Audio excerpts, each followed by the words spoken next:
بالنسبة لمظاهرات الساحل، يعني هاي مظاهرات سلمية، اللي هدول فلول لشبيحة. قسما بالله مبينة ايش بكون.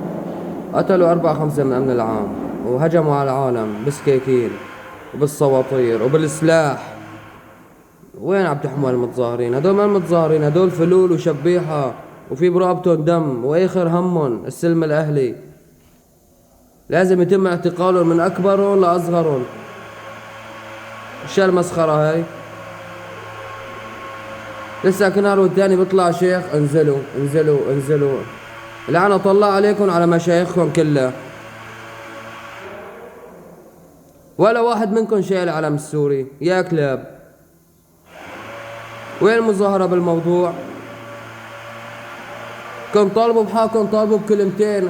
لا تخلوا الغرب او العالم اللي برا تتحكم برأيكم، تصادر رأيكم. اطلبوا مطالبكم. علم مالكم رافعين؟ علم السوري. ايش هالمطالب هاي اللي عم تطالبوا فيها؟ بده يطلع يطالب بمطالب، ما بيجي بسلاح، ما بيجي بعصي، ما بيجي بسكاكين، ما بيجي وحيطة الشر بعيونه. بده يقتل هالناس. مقتلين 4 5 من العام او اكتر، وشاد متصاوبين. فوق كل هذا المدنية كمان هاجمين على المدنية. وين التظاهر بالموضوع؟ شبيحة يا اخي، شبيحة قسما بذات الله، شبيحة وفلول نظام.